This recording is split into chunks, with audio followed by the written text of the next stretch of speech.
Evangelio de nuestro Señor Jesucristo según San Juan.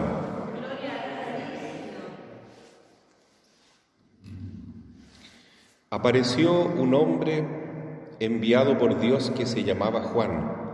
Vino como testigo para dar testimonio de la luz, para que todos creyeran por medio de él. Él no era la luz, sino el testigo de la luz. Este es el testimonio que dio Juan cuando los judíos enviaron sacerdotes y levitas desde Jerusalén para preguntarle: ¿quién eres tú? Él confesó y no lo ocultó, sino que dijo claramente: yo no soy el Mesías. ¿Quién eres entonces?, le preguntaron. ¿Eres Elías? Juan dijo: no. ¿Eres el profeta? Tampoco. Respondió. Ellos insistieron: ¿quién eres para que podamos dar una respuesta a los que nos han enviado? ¿Qué dices de ti mismo? Y él les dijo: yo soy una voz que grita en el desierto: allanen el camino del Señor, como dijo el profeta Isaías. Algunos de los enviados eran fariseos y volvieron a preguntarle: ¿por qué bautizas entonces si tú no eres el Mesías, ni Elías, ni el profeta? Juan respondió: yo bautizo con agua, pero en medio de ustedes hay alguien al que ustedes no conocen. Él viene después de mí y yo no soy digno de desatar la correa de su sandalia. Todo esto sucedió en Betania, al otro lado del Jordán, donde Juan bautizaba. Palabra del Señor.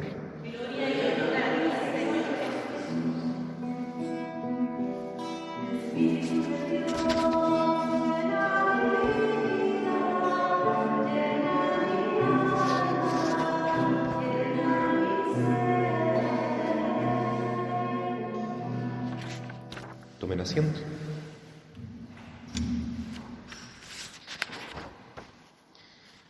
Queridos hermanos, en esta jornada, domingo tercero de Adviento, celebramos justamente esta alegría de la esperanza de la venida del Señor. Y la alegría en la esperanza se traduce en la virtud de la humildad. Por eso, al encender el cirio rosado, estamos recordando sobre todo la humildad de la Virgen María. Nadie, ninguna criatura ha sido tan humilde como María, nuestra Madre. Y hemos recordado entonces en el Salmo de esta liturgia de la palabra el Magnificat de nuestra Madre Santísima. Proclama mi alma la grandeza del Señor. Se alegra mi espíritu. Por eso este es el domingo del gozo, de la alegría. ¿Pero por qué se alegra el espíritu de María y de la Iglesia? Porque ha visto la humildad de su servidora. Humildad y servicio, entonces, son dos palabras claves, fundamentales, porque también el Señor Jesús se declaró de sí mismo ser un servidor. Yo no he venido a ser servido, sino a servir y dar mi vida por la redención de todos. Entonces, ahí está la alegría. La alegría verdadera consiste en reconocer lo que somos, más bien dicho, lo que no somos. Porque cuando le preguntan a Juan Bautista: ¿quién eres tú? Juan ya era un hombre renombrado, famoso, tenía, ¿no es cierto?, una imagen de ser un hombre muy austero, un hombre muy original, muy auténtico, y que bautizaba con agua a las personas, pidiendo que se convirtieran, que prepararan el camino del Señor. Entonces era un hombre extraordinario y muy santo además. Entonces los enviados de los jefes de los judíos tenían esta pregunta: ¿quién eres tú? ¿Eres tú el Mesías? Y Juan da testimonio. Y aquí es interesante el testimonio, porque dar testimonio de sí mismo en relación a Dios es más que nada dar un testimonio de humildad. Y la humildad de Juan consiste en decir: yo no soy. Porque delante de Dios, ¿qué somos, hermano? Somos nada. Y más aún, ¿no?, como decía San Vicente Palotti, soy nada y pecado. ¿Por qué somos nada? Porque Dios nos creó con su mano todopoderosa, pero nos sacó de la nada. Antes éramos nada. Nuestro espíritu fue creado en el momento en que se produjo la concepción biológica de nuestros padres, ¿no? De el espermio con el óvulo, que forman una sola célula que recibe en ese momento de concepción la infusión, ¿no? Que es infundido el espíritu inmortal que conforma nuestro yo. Dios crea nuestra alma en el momento en que la infunde en este cuerpecito, esta célula que comienza a formarse. O sea, la concepción es la fecundación y ahí empieza el ser humano. Pero antes de eso, ¿qué éramos? Nada, no somos nada. Lo que somos es porque Dios nos ha pensado con amor desde toda la eternidad, ha pensado un plan para nosotros y nos ha regalado existir, surgir, ser creados en el tiempo, cada uno en su propio tiempo. Pero la verdad de las cosas es que comparados con Dios, ¿qué somos? Nada. Entonces por eso le preguntan a Juan Bautista y él responde muy bien: ¿qué eres tú? Soy nada, yo no soy. ¿Eres tú el Mesías? No, no soy el Mesías. La palabra Mesías, el ungido, para los israelitas tenía una connotación prácticamente divina, porque ya Isaías había profetizado que el Mesías sería el Emanuel, Dios con nosotros. Entonces, este profeta tan santo dice: yo no soy Dios, no soy el ungido, no soy el enviado por Dios, no soy el Mesías. Entonces, ¿qué eres? ¿Un profeta? ¿Un gran profeta? No, no soy ningún gran profeta. ¿Eres Elías? No, no soy Elías. Soy Juanito nomás. Juanito, una voz que grita en el desierto: preparen el camino del Señor. Yo soy la voz, pero lo importante es la palabra que utiliza la voz, ¿no? Yo me acuerdo ahora del padre Sergio, el fundador de nuestro oratorio mariano, que en este momento, lamentablemente, por el Parkinson, no tiene voz, no le sale voz. Tiene la garganta totalmente inmovilizada. Pero él tiene palabra, tiene su mente muy lúcida y de alguna manera se comunica y todavía nos sigue transmitiendo mucha sabiduría. Entonces, una cosa es la palabra y otra es la voz. Juan es solamente la voz, el testigo de esta palabra que viene y que nos promete. Él es realmente el que tenemos que esperar, porque yo solo bautizo con agua. En cambio, el que viene, el verdadero Mesías, bautiza con Espíritu Santo y fuego. El bautismo cristiano, entonces, es el bautismo que nos convierte realmente en lo que estamos llamados a ser, hijos de Dios y cada vez más unidos con Él, cada vez más partícipes de su divina voluntad. Bien, la Santísima Virgen entonces y San Juan Bautista son el signo de la alegría y el signo de la humildad. ¿Cómo podemos conquistar esta humildad? Cada día rezando más, un poquito más de oración. Dice San Pablo en la carta a los Tesalonicenses: estén siempre alegres, oren sin cesar. Entonces, dos maneras que se retroalimentan. Cuanto más oración, más alegría. Estén siempre alegres es una orden de Dios. Vivir en la alegría del Señor. O como dice Jesús: bienaventurados, felices aquellos que son pobres, porque de ellos es el reino de los cielos. Para conquistar esa humildad, esa pobreza de espíritu, más oración. La oración es lo fundamental. La Virgen estaba siempre en oración. Juan Bautista estaba siempre sacrificándose y haciendo oración. Por eso nunca perdieron de vista que eran simples criaturas delante de Dios, criaturas amadas, pero nada más que eso, criaturas. Dios es el que tiene que brillar. Por eso Juan dice: conviene que Él crezca y que yo disminuya. ¿Qué pasa cuando el ser humano se engrandece a sí mismo? Bueno, lo dice la Santísima Virgen en su bello canto, ¿no? Dios derriba a los poderosos de sus tronos y ensalza a los humildes. Ayer celebrábamos la fiesta de San Juan Diego. La Virgen le dice: tú eres el más pequeño de mis hijos. Y Juan Diego quiso ser el más pequeño. Ni siquiera tenemos una cripta visible en el santuario de Guadalupe. No, en ninguna parte se dice claramente: aquí está Juan Diego, donde se puede venerar los restos de Juan Diego, las reliquias de Juan Diego. No, está totalmente oculto. No importa. Dios levanta a los humildes. En el cielo debe estar muy cerca del corazón inmaculado de María, porque el que se humilla será elevado. ¿Qué le pasa al hombre hoy en día, al ser humano? Se ha elevado al tope de la soberbia. Todo lo contrario de lo que Jesús y María implican en términos de obediencia, de amor al Padre. Hágase tu voluntad y no la mía, Señor.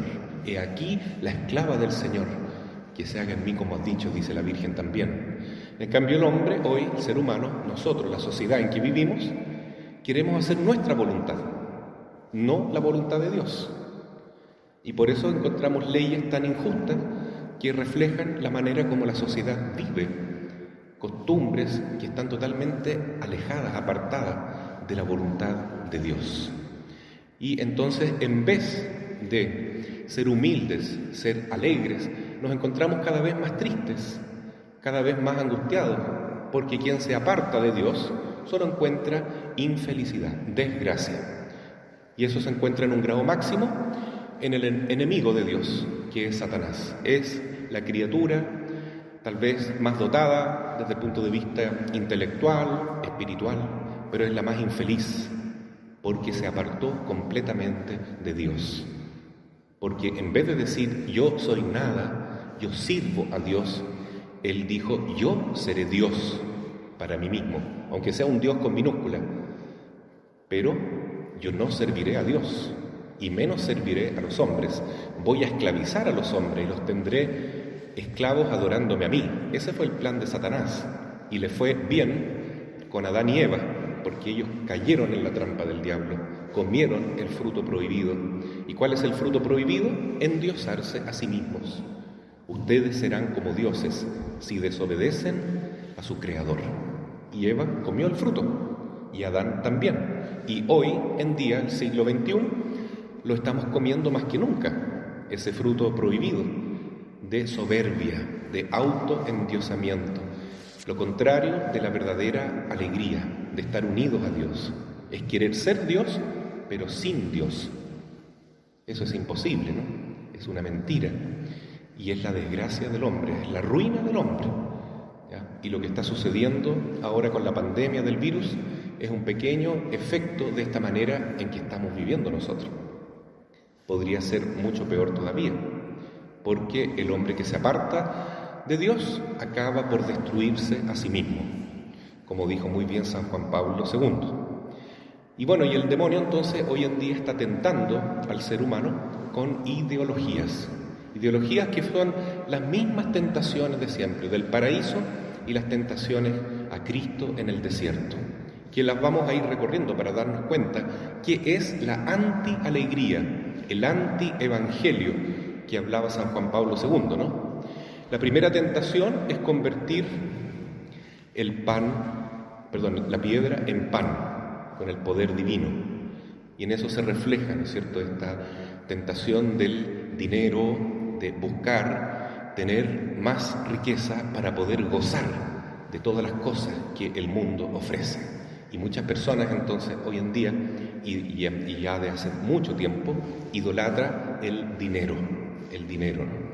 Y en estos últimos 30 años de gran prosperidad que ha tenido Chile, se ha notado esa idolatría del dinero, más que nunca, ¿no? Durante 30 años, la comunidad católica, por lo menos voy a hablar yo, se fue alejando cada vez más de las iglesias. Ya no iban más a misa las personas.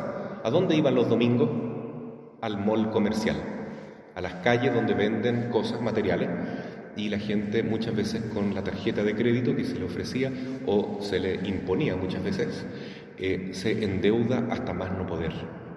¿Para qué? Para idolatrar en el fondo algo material, algo que no es nada, es un ídolo, es una vanidad, el dinero. Entonces, esa ideología de ese capitalismo o economía liberal de mercado, ¿no? Totalmente desmesurada, ¿no? Que en sí, yo siempre lo digo, no es malo el dinero en sí mismo, pero utilizado de esa manera como un absoluto, como un fin en sí mismo, se ha convertido en un Dios, en una idolatría que ha traído mucha infelicidad, porque por más alegría, ¿no es cierto?, material que podamos tener, nunca vamos a ser felices de verdad. Por más satisfacción material que tengamos, siempre vamos a estar insatisfechos de verdad, porque la verdadera alegría es estar con Dios, no con más cosas materiales. Ya lo decía Jesús, pueden ganar el mundo entero, ¿y de qué les sirve si pierden su alma?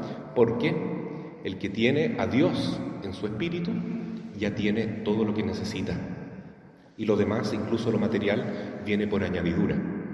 Entonces, esa es la primera tentación que aleja al hombre de su verdadera alegría.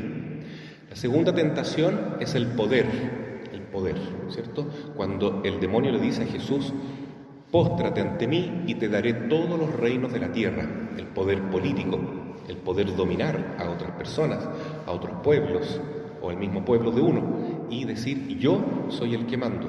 Nosotros somos la mayoría los que decimos: estas son las leyes que nos convienen, muchas veces sin considerar la ley de Dios.